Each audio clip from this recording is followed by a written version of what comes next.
Witajcie bardzo serdecznie, witam Was w nowym raporcie wojennym.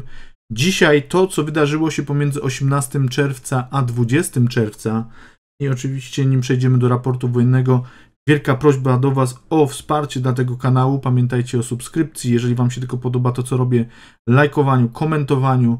Pamiętajcie, że dzięki Wam mam możliwość zaprosić do mojego kanału gości, którzy mogą przekazać nam więcej informacji, dokładniejszych, ciekawszych, ale także to dzięki nim też możemy poszerzać zasięgi i dzięki Wam oczywiście. Natomiast przypominam o naszej ostatniej rozmowie z Mateuszem, panem Zenem oraz profesorem Danielem Boćkowskim.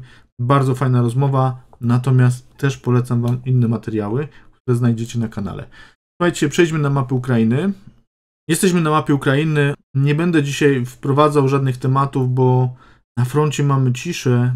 Ta cisza, delikatnie rzecz mówiąc, uległa stopniowemu zaburzeniu, bo pojawiły się informacje, że strona rosyjska przeszła do ataków. Jest to zrozumiałe i będziemy o tym omawiać. Lepiej będzie widoczne to z mapy Ukrainy, dlatego że Rosjanie rozpoczęli ataki na kierunku Kremiennej oraz na rejonie Marinki i w rejon Wuchodaru. Chodzi o ten rejon, który pokazuję. Dlatego, że po pierwsze próbują przeszkodzić, czy nawet doprowadzić do tego, żeby ukraińskie odwody ruszyły i zabezpieczyły front. Natomiast jeżeli chodzi o rejon południowy, też chodzi o to, żeby spowolnić, czy nawet tutaj zamknąć kierunek na Wołnowachę, bo boją się ataku na Wołnowachę oraz później na Mariupol. Natomiast ukraińskie problemy, jeżeli te działania ofensywne miałyby miejsce tutaj i uzyskały powodzenie, powodowałoby, że zgrupowanie, które mamy tutaj w rejonie Wołyki, musiałoby być wzmocnione, czy ewentualnie musiałoby iść i stabilizować sytuację, co uniemożliwiłoby stronie ukraińskiej atakowanie na tym odcinku. Związałoby się, zgrupowanie ukraińskie byłoby związane przez rosyjskie, natomiast Rosjanie mają, jak wiemy, w odwodzie strategicznym pierwszą Armię Pancerną Gwardii też dzieje się dość sporo. Natomiast, tak jak mówię, na ten moment nie tyle bitwy, co większe potyczki na linii frontu. Ukraina nie wprowadziła dodatkowych wojsk, natomiast Rosjanie mają, tak powiedziałem, w odwodzie pierwszą Armię Pancerną Gwardii, która też oczekuje, to takie granie troszeczkę w szachy. Na froncie dzieje się całkiem sporo i dzisiaj nie będziemy więcej nic omawiać. Będziemy omawiać linię frontu i opowiem Wam o tych działaniach, które się tam dzieją, nie tylko na linii frontu, ale na zapleczu tego odcinka frontowego. Odcinek Swatowe-Kremienna i zaczynamy. Jesteśmy na odcinku Swatowe-Kremienna. Jeżeli chodzi o ten rejon, mamy działania rozpoznawcze na północnym kierunku frontu bez ataków. Rosjanie atakowali dość mocno w rejonie nowosilewskim. Natomiast bardzo aktywny stał się odcinek południowy, gdzie Rosjanie nie tylko tutaj zwiększyli natężenie siły ognia, artylerii, zaczęli atakować, nawet nękać ukraińskie pozycje, natomiast rozpoczęli też ataki na kierunku Jampoliwki, Torskim oraz w lesie na południe od Dibrowej, w lesie w rejonie Kremiennej. Tam dość zacięte walki. Natomiast sama wiceminister Ukrainy informowała, że sytuacja jest ciężka, natomiast nie utracono żadnej pozycji obronnej. Wiemy, że te walki jeszcze trwają, natomiast brakuje informacji. Wiemy, że tutaj oddziały 76. Powietrzno-desantowej Gwardii brały udział w tych atakach. Wiemy też, że te walki jeszcze trwają, więc tutaj cały czas wszystko przed nami. Przejdźmy na mapę odcinka sywierskiego. Jesteśmy na odcinku sywierskim. Jeżeli chodzi o ten odcinek, mamy tutaj małą przerwę w rejonie Biłochorywki. Nie zanotowano tutaj większych walk, ataków. Mamy tutaj działania na odcinku 54. Brygady oraz niewielkie działanie w rejonie Spirnego. Jeżeli chodzi o odcinek 54, mamy tutaj ataki, niewielkie ataki ukraińskich pozycji przez stronę rosyjską bez sukcesów. W rejonie Spirnego bardziej działania rozpoznawcze, natomiast na pozostałym odcinku frontu brak aktywności szturmowej, żebym tak powiedział. Mamy działania rozpoznawcze oraz ogień artyleryjski. On jest dość sporadyczny, ale jest. No i przejdźmy na mapę Bachmutu, frontu bachmuckiego. Jesteśmy na odcinku bachmuckim. Jeżeli chodzi o ten odcinek, to mamy tutaj dalsze działania, szczególnie na północnym odcinku. Mamy tutaj działania 30. Brygady Zmechanizowanej, która tutaj atakowała rosyjskie pozycje. 56., która atakowała w kierunku Dubno-Wasiliwki. Natomiast Rosjanie też tutaj prowadzili działania ofensywne w kierunku Orichowo-Wasiliwki, więc w przeciwnym kierunku. Mamy dalsze działania w rejonie Berchiwki, Jachidnego, bez zmiany frontu, tutaj zdecydowanie bez zmiany frontu. Te działania bardziej takie rozpoznawcze strony ukraińskiej. Oni się nie pchają za bardzo na siłę. Natomiast jeżeli chodzi o kierunek południowy, mamy tutaj działania szczególnie 3. Brygady Azowa, 3. Brygady Szturmowej Azow, która dalej tutaj niszczy rosyjskie pozycje, co ciekawe. Poprawiły się tutaj w rejonie kanału pozycje ukraińskie, natomiast no, jakichś zdecydowanych sukcesów terytorialnych nie zanotowano na tym odcinku. Jeżeli chodzi o działania w samym Bachmucie, mamy tutaj działania grup specjalnych, grup komandosów, którzy wnikają w niektóre rejony miasta. Mamy informacje, w sumie mam informację od osoby, która tam mniej więcej ma swoje źródło i wiemy o tych działaniach wewnątrz miasta przez ukraińskie jednostki specjalne. Natomiast brak większych informacji z tego rejonu. Wróćmy na mapę Ukrainy. Jesteśmy na mapie Ukrainy. Z odcinka bachmuckiego przejdziemy sobie na linię ATO. Jesteśmy na odcinku Gorłówki. Jeżeli chodzi o ten odcinek, ponownie chyba najspokojniejszy odcinek frontu. Jeżeli chodzi o całość frontu, to ten odcinek jest najbardziej spokojny. To nie oznacza, że nie ma tutaj walk. Oczywiście te walki, działania rozpoznawcze są. Sporadyczny ogień artylerii także jest z jednej i z drugiej strony. Natomiast brak większych zmian na linii frontu. Natomiast jeżeli chodzi o ten rejon frontu, przejdźmy na linię ATO. Jesteśmy na odcinku linii ATO.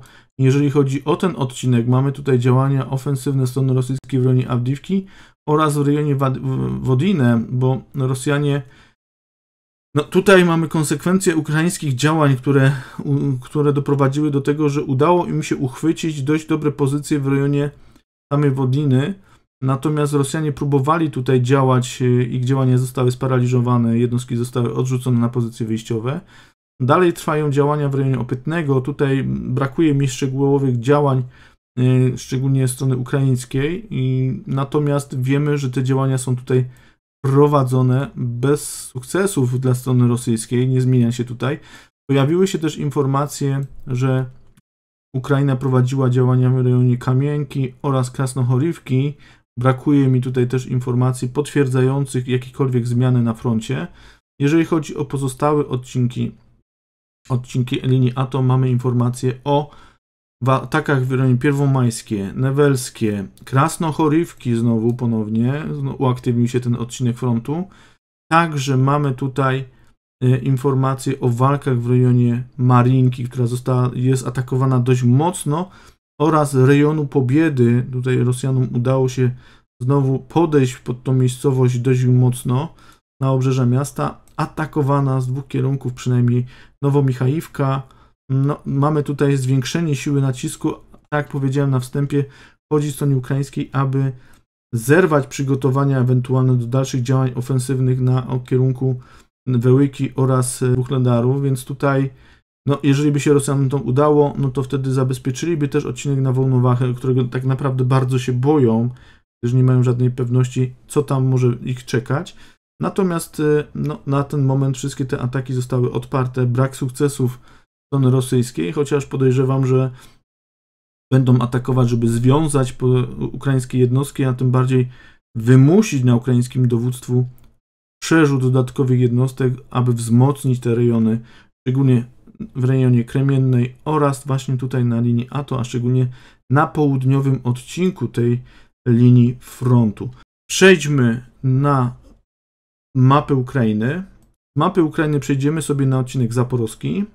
Jesteśmy na odcinku zaporowskim. Jeżeli chodzi o ten odcinek frontu, mamy tutaj informacje o atakach ukraińskich na zaplecze frontu. Zbombardowane mamy tutaj Melitopol, Tokmak, Wołnowachę, lotnisko w rejonie Berodiańska, gdzie ostatnio pojawiły się informacje o przesunięciu około 20 śmigłowców na to lotnisko w rejonie Berodiańska. Mamy też dość duży sukces strony ukraińskiej, która trafiła, oczywiście na tej mapie tutaj nie mam, ukraińskie pociski Storm Shadow trafiły w duży skład amunicji w miejscowości Rykowe na linii kolejowej Jankoj na Krymie, pomiędzy właśnie Jankoj a Melitopolem.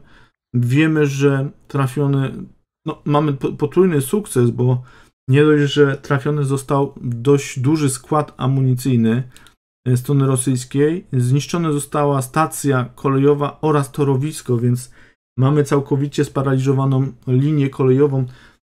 Mam tu kawałek tej linii, jak widzicie, to jest ta linia kolejowa, która idzie na Jankoj, na Krym.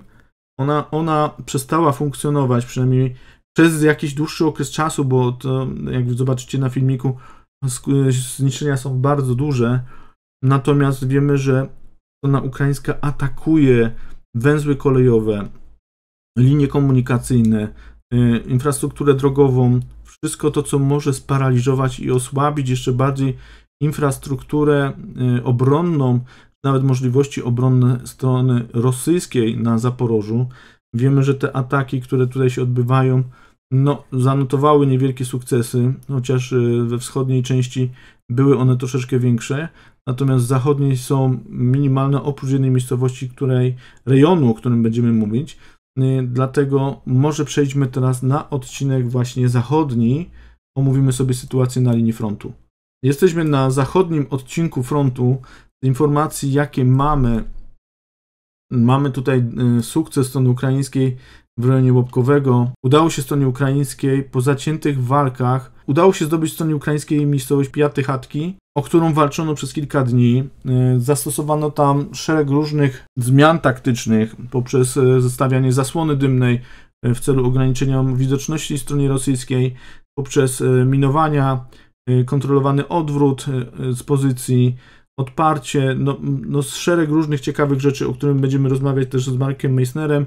Natomiast wiemy na dzień dzisiejszy, że wieś czy miejscowość Pijaty Chatki na południe od Łopkowego, południowy wschód w tym rejonie, została zdobyta. Kontrataki rosyjskie na tą miejscowość prowadzone z dwóch stron zakończyły się porażkami.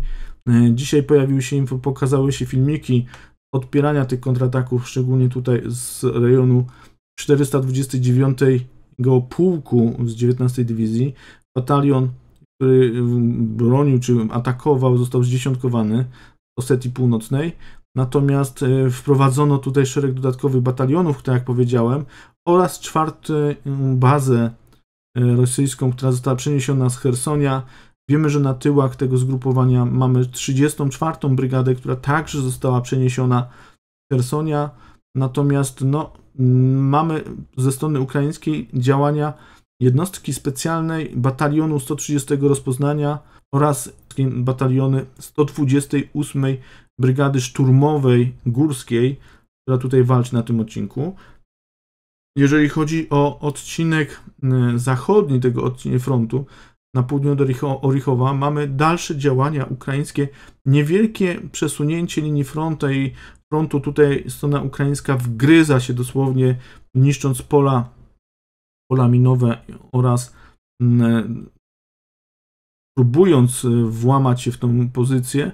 Mamy tutaj filmik, który pokazuje właśnie niszczenie pola minowego, natomiast ciężka sytuacja, Rosjanie bardzo skutecznie bronią się na tym odcinku, chociaż dowództwo ukraińskie przekazało informację, że wgryzło się tutaj na głębokość około 3 km w pozycje rosyjskie, więc pytanie, czy to jest pierwsza i druga pozycja, czy tylko pierwsza pozycja na linii przesłaniania, ciężko powiedzieć. Przejdźmy na odcinek zachodni. Jesteśmy na zachodnim odcinku frontu. Jeżeli chodzi o ten odcinek frontu, mamy tutaj działania ukraińskie, które na ten moment sugerują o dalszych walkach w rejonie właśnie Wełyki. Ukraińskie dowództwo informuje o ataku na Rivnopol oraz w kierunku Prytynę, natomiast to jest skrzydło zachodnie, natomiast skrzydło wschodnie, dowództwo ukraińskie informowało o ataku na kierunku Oktabirskie oraz Starą Młyniwkę, natomiast na ten moment nie ma tutaj informacji, które by potwierdzały te działania, natomiast jest też blokada informacji, o których no tutaj mamy pewne wątpliwości. Wiemy, że pojawiła się tutaj artyleria 93. Brygady z jednostką rozpoznania, która wspiera. Ponadto mamy informacje o działaniu 15. Brygadowego Zgrupowania Rozpoznania Artyleryjskiego. To w sumie Brygada Artylerii, która tutaj wspiera dwie pozostałe brygady, więc tutaj mamy dość silne zgrupowanie ukraińskie, które jest dość dobrze nasycone przez artylerię.